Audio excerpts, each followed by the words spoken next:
Living with the life-threatening health condition AIDS in the 1980s and 90s could lead to physical suffering, but being HIV positive was also likely to take a toll on one's social life. Crystal Darling shares the story of one of the organizations that directly interacted with HIV positive individuals when the disease first spread across the country. They tried to keep it really low and hide it away. It was almost like you were in an underground world. And it created a lot of mistrust. Living with AIDS in the 80s and 90s was an everyday struggle. The disease that would soon reach pandemic status quickly made its way around the globe, claiming its fair share of local cases. Executive Director of the Christian Counseling Center, Helen Arnett, tells us why the AIDS ministry was a key focus from day one. We decided that the need was there. And if we're going to really be a helping agency, you need to engage persons with AIDS, whether they're infected or affected. And as AIDS cases soared, the science struggled to keep up, leading to misinformation and rumors fueling social rejection toward the infected.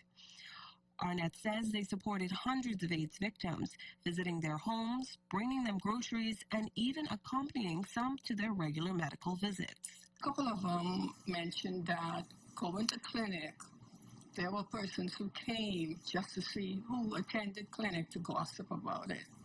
And while back there in the 80s, we didn't have the social platform of Facebook, Twitter, and whatever, gossip still got out.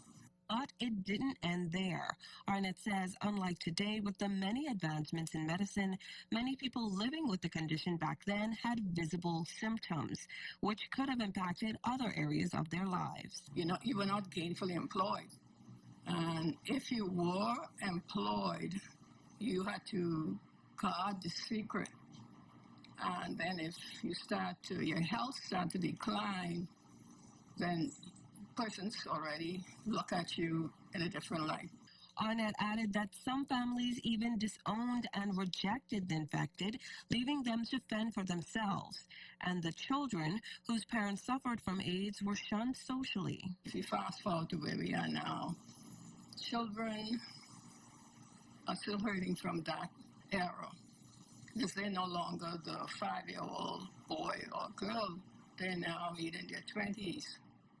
And so what happened to some of them, they join key population, they go underground, they go where I'm accepted, where I'm loved, or some sort of love might be displayed, so I'll connect with that key population. And that creates another dynamic.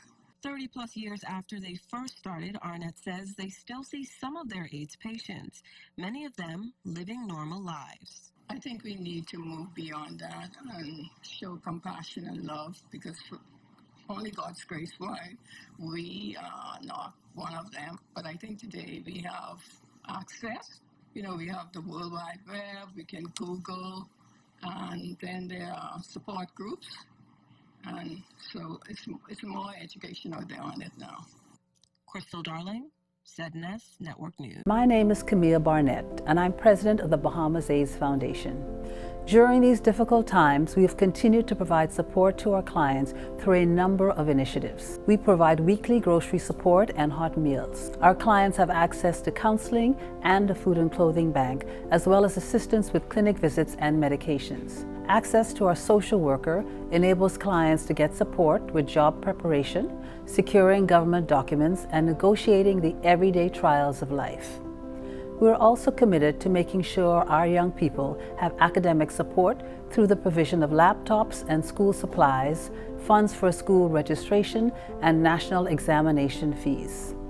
The Foundation is proud of our Solomon Wellington Adley Memorial Scholarship, which supports 2 university students. Our foundation and its volunteers work to positively impact the lives of our clients. It is important work that must continue. In order to continue our work, we need your support. You can support the Bahamas AIDS Foundation by visiting our website at www.bahamasaidsfoundation.org and selecting one of the methods for donating, and by participating in our awareness activities, especially as we approach World AIDS Day on December the 1st. I wish to thank all of our supporters and donors over the years. We cannot do what we do without the support of generous members of our community. Thank you.